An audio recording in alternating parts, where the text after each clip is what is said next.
The island was windswept desert. No one went there except ostriches and ostrich hunters. The Iblis stone.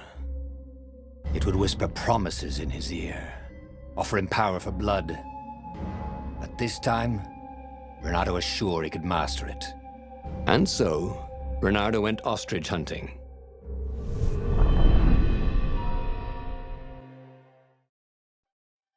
Every child could sing verses about the Sky Ripper, but ancient codices held hints of other things.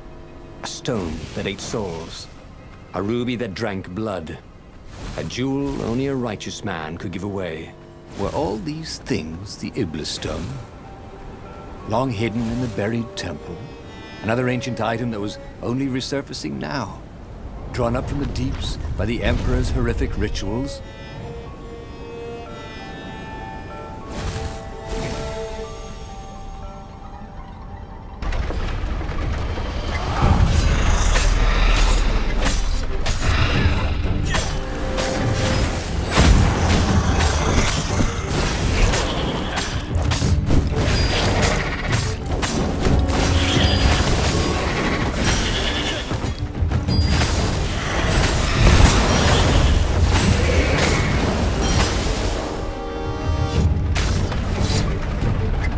Ravens were already here, cawing in frustration. It was still searching for a way in.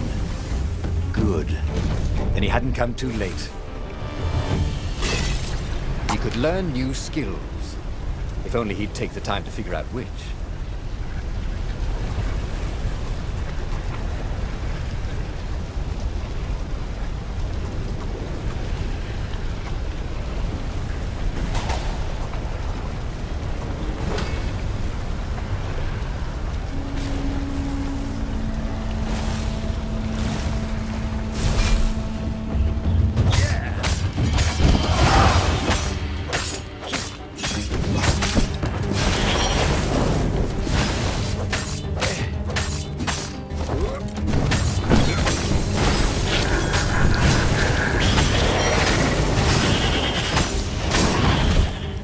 Burnt fur.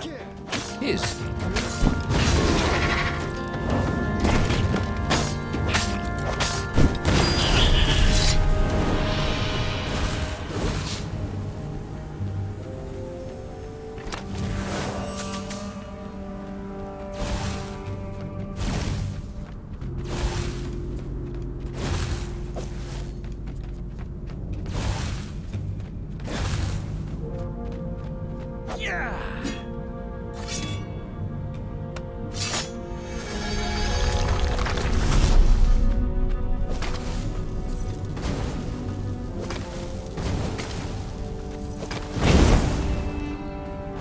How could you convince a firewall you're its friend?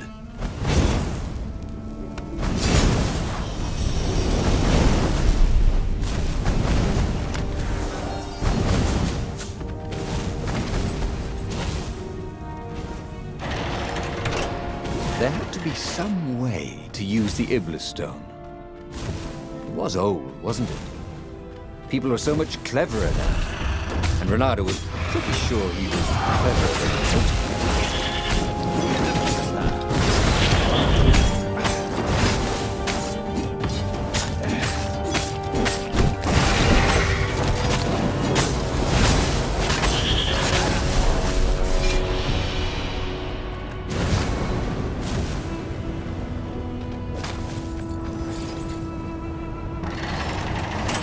The Ravens at least could not get past this point.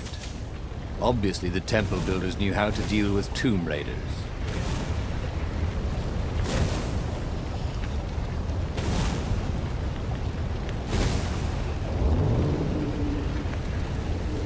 There was an inscription, no spitting.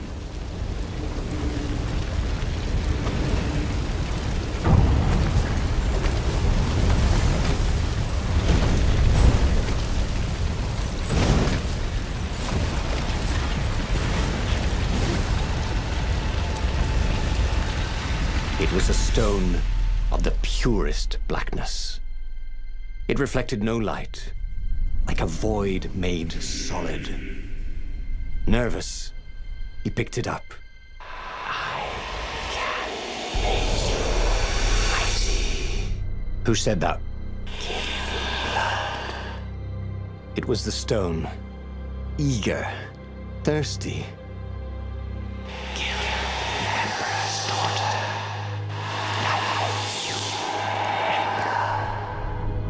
That seemed tempting and terribly wrong. Zenobia was the Emperor's greatest general and a potent witch. But they had been close once. And he had a sneaking suspicion the gem would try to control him. Why not capture the core of Sky Ripper instead? It was the eye of a lost god, torn out by the transcendent Emperor to power his greatest weapon. What's the core? Said the stone anxiously. Give me death. I will give you the power to do what you want. But even though Renato knew how evil the gem was, he had a clever plan for dealing with it.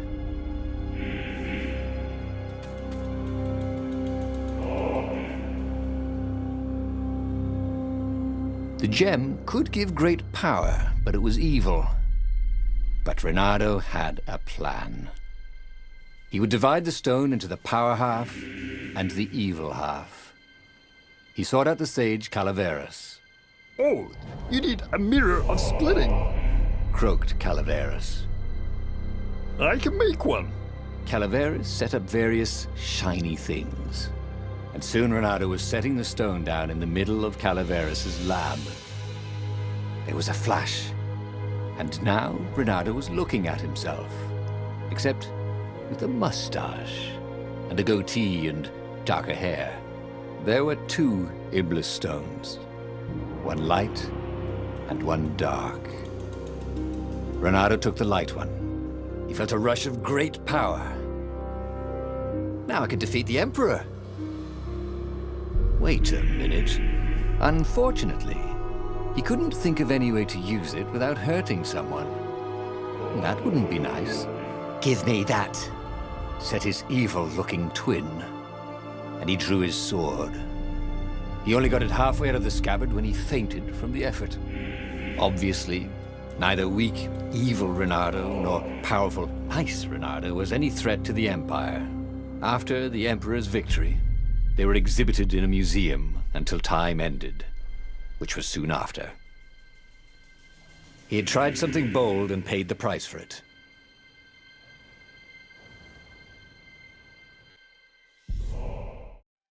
Every child could sing verses about the Sky Ripper, but ancient codices held hints of other things. A stone that ate souls, a ruby that drank blood, a jewel only a righteous man could give away. Were all these things the Iblis stone? Long hidden in the buried temple? Another ancient item that was only resurfacing now?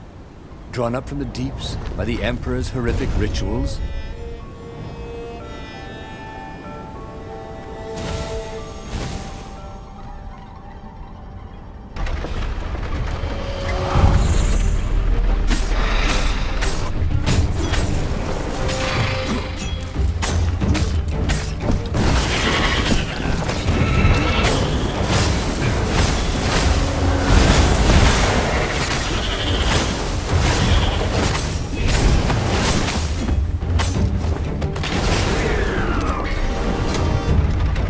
Ravens were already here, cawing in frustration.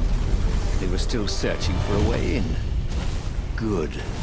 Then he hadn't come too late.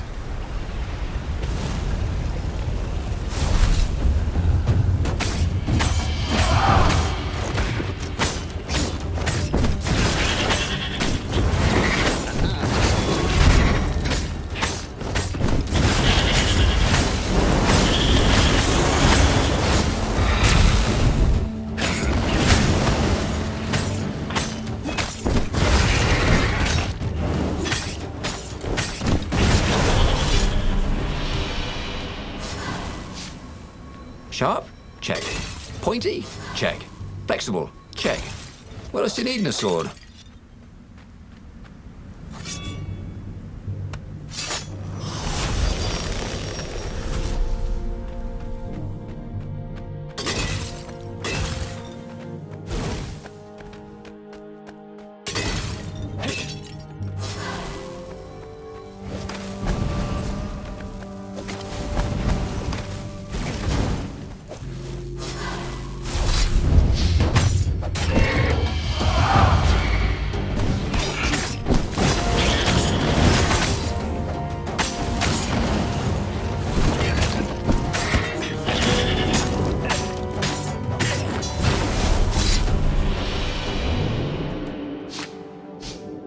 no skateboarding, the sign said.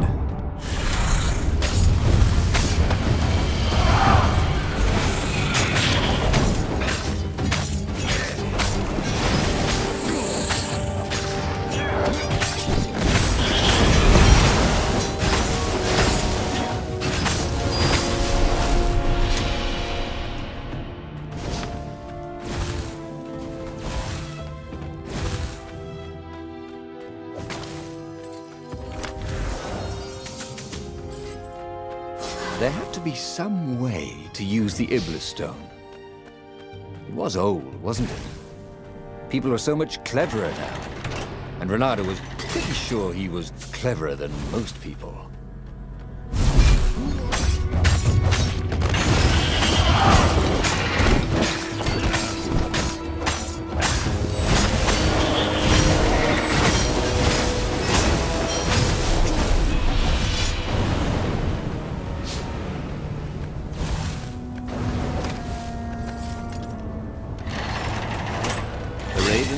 Could not get past this point. Obviously, the temple builders knew how to deal with tomb raiders.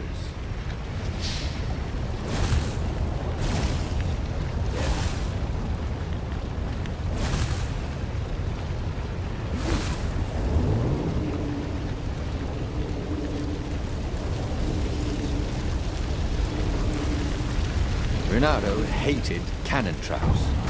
Also, who reloaded these things anyway? He never figured that part out.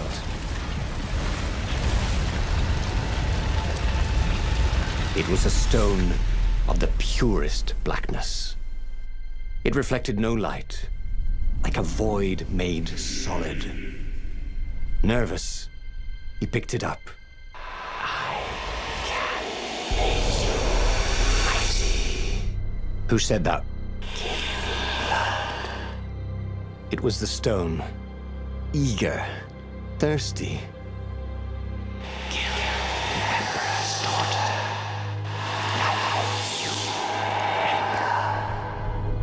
That seemed tempting and terribly wrong. Zenobia was the Emperor's greatest general and a potent witch. But they had been close once. And he had a sneaking suspicion the gem would try to control him. Why not capture the core of Sky Ripper instead? It was the eye of a lost god torn out by the transcendent Emperor to power his greatest weapon. Not the core, said the stone anxiously. Give me death. I will give you the power to do what you want. But even though Renato knew how evil the gem was, he had a clever plan for dealing with it. The stone bothered him. He hated being told what to do. Wasn't that why he joined the rebellion? Wasn't that why he'd refused to be a soldier? He'd agreed to come on board only if he could freelance. The stone felt a bit clingy, and he had a feeling it did not have his best interests at heart.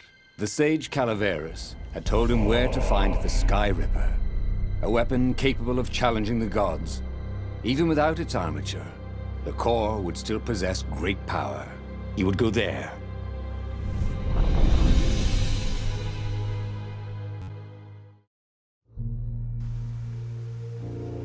The moment he landed the Farfarer, Renato had a rare feeling of regret. It's not too late, he thought. He could turn around and sail for Zenobia's island. He frowned. Wait a minute. He didn't want to kill Zenobia, did he? Sure, technically she was the enemy, but they'd been at sword food school together. They'd never been lovers, but somehow they'd been closer. She'd told him every secret about herself, except the biggest one, that she was the Emperor's daughter. No. Kill Zenobia, whispered the stone. before it's too late.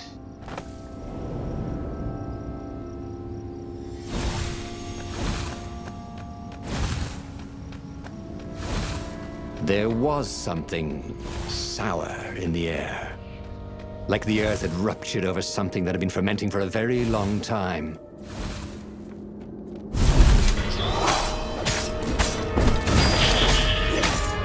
Renato hoped this port had been inspected recently.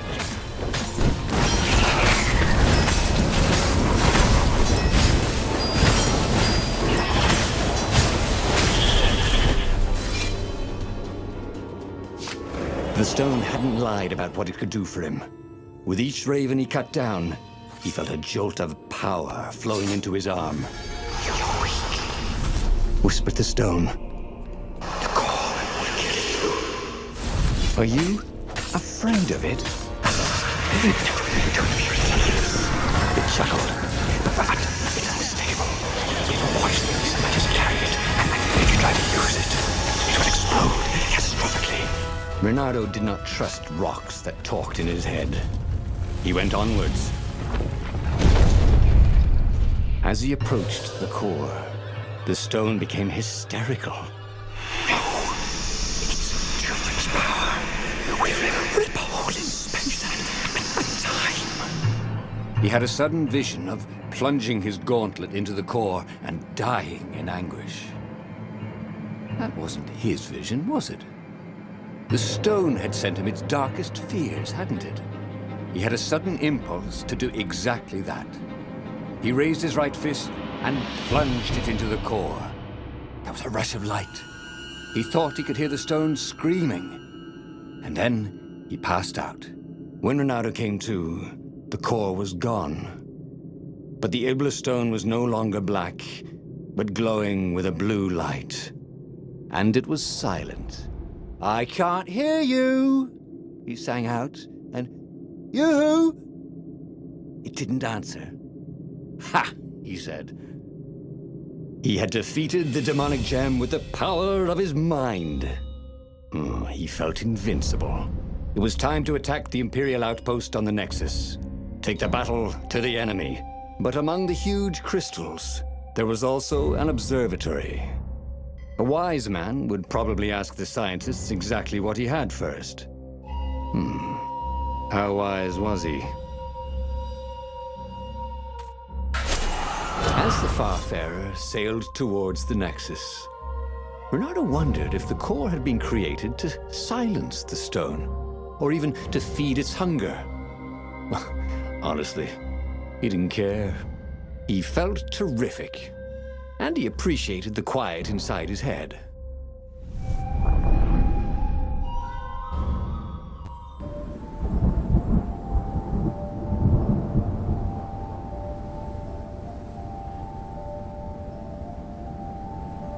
The Nexus was infested with ravens, but that didn't bother Renato.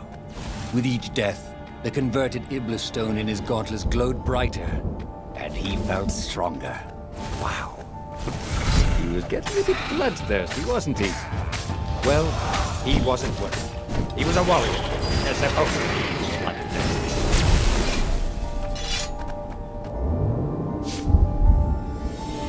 Good thing Renato didn't have vertigo.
The core, absorbed in the stone, was doing its job perfectly.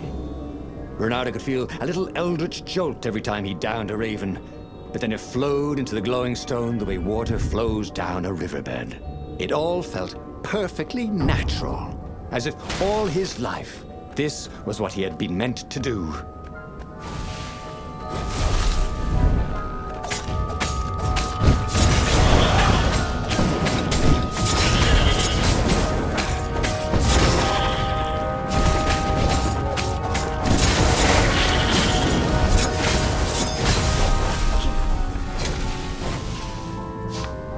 Renato tore through the last remaining guards at the outpost like hot coffee through snow. There was a far speaker toad here. He called the council speaker.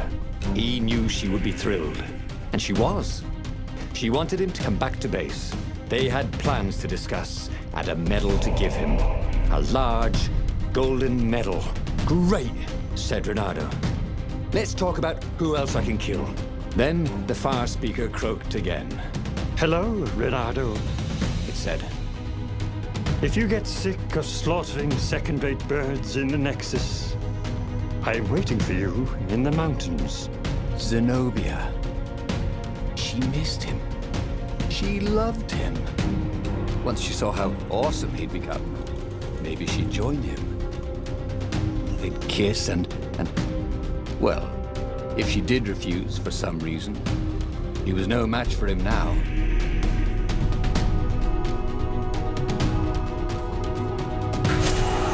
Zenobia was taunting him. No doubt she hoped to lure him into a trap. Well, he was nobody's sucker. Especially not hers. He carried victory in his gauntlet. He would go where the council pointed him.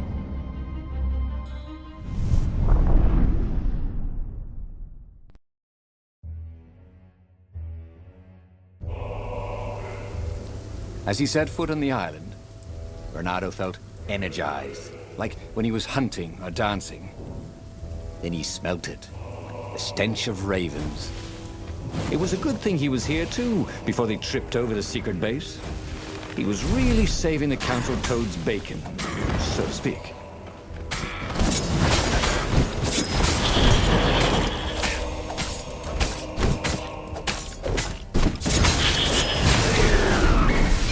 Renato wondered how much Hypatia had known about the book she protected. Enough to tell her son to protect it. Enough to tell Renato to protect her son. He'd let her down there.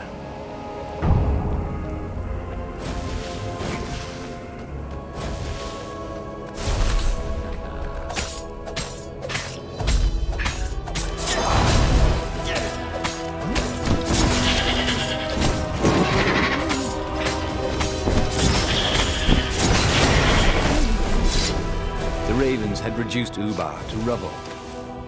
Renato chuckled at the irony that it was now the secret rebel base.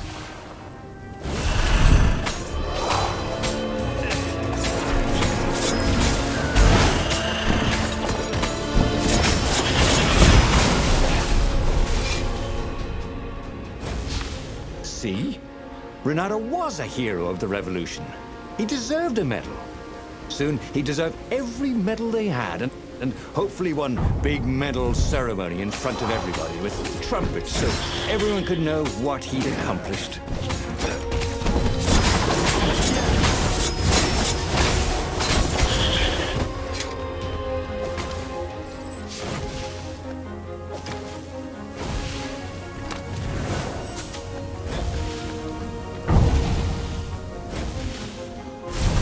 You shall not pass!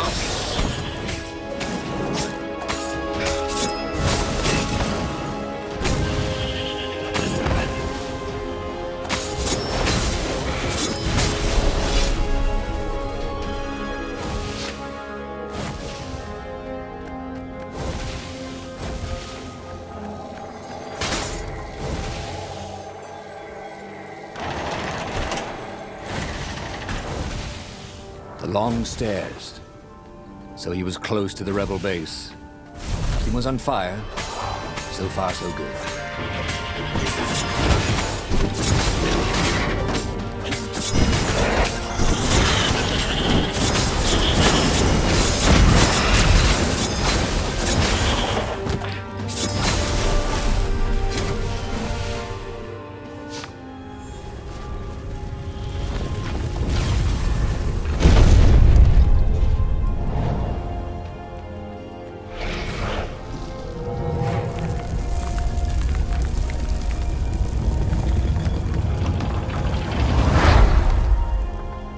Inside the rebel base, Renato was invited to the council speaker's private chambers. So, this is the Iblis stone? He said, I can feel its power. Renato told her how he had fed the core to the stone and made something even more useful than either. Crazy like a fox. She croaked. And Renato chuckled as if he'd never heard the joke before. We've given you the best quarters and a bottle of Tantalonian firewater. All for you. So they'd remembered. He woke in the morning with the sweetest of hangovers. But the Iblistone was gone from his gauntlet.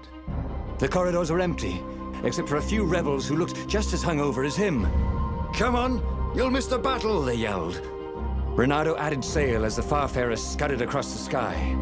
Who could have taken the Iblistone? Was it some Imperial spy? He would find him, and kill him, and take the stone back.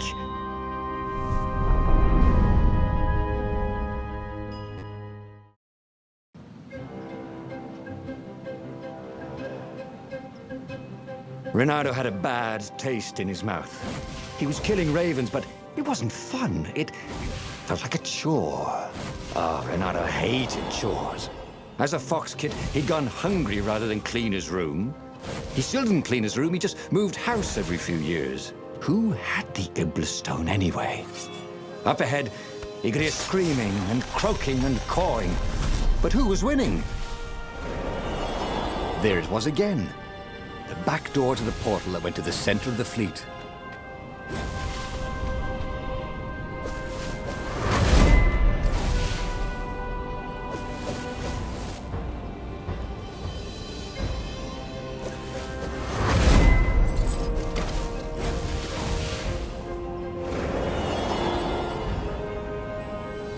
As he ran forward, Renato noticed that some ravens were starting to ignore him. Just running away. Who were they running from? Some hero of the revolution? If some other so-called hero of the revolution had the stone and tried to take his victory and his medals, Renato was going to be seriously pissed off. He was the hero, not some other bozo.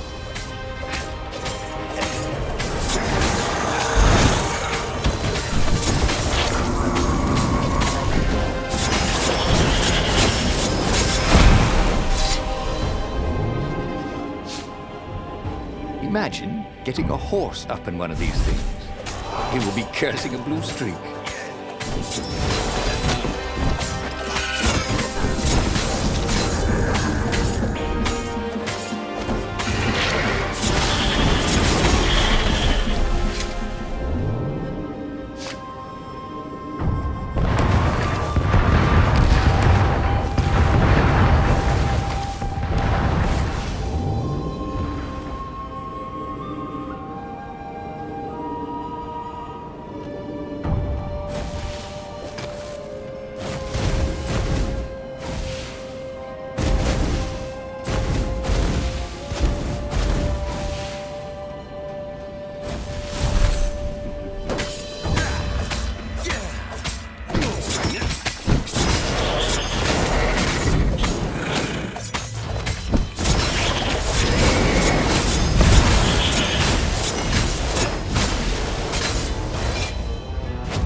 Finally, Renato came to the Emperor's ship. Zenobia lay dead in front of it. The ship was a wreck. Ravens lay dead, sprawled everywhere. Bloody feathers spattered across the deck and the dock. The council speaker came out. She was waving a sword around like a flag. "Look at me, Renato!" She croaked. The Iblistone on the sword was black as coal. "Now I will be Empress, and all shall tremble before me," she croaked. So the stone had her. It was in her brain, whining for blood. "I'm afraid I can't allow that," said Renato, and moved to fight her. Toads are not usually good with swords. Something about the footwork. And the council speaker was not even a warrior. She was always tripping over things, which was quite an impressive achievement when you're a toad. Yet somehow, she was pressing Renato backwards as he desperately tried to keep her sword away from his throat. "Look, why don't you keep the stone?" he asked. You deserve it. Blood and souls for Iblis, she croaked. Blood and souls. She got under his guard with her sword. It was just the tip. But sometimes just the tip is enough. He could feel his soul being sucked into the stone. As he died, he felt embarrassed more than anything else. Oh, again? But he already had all the secrets he needed. He was sure of that. He must have not used them the right way. What was the best, worst mistake he could make? Probably trusting that traitor Lapino.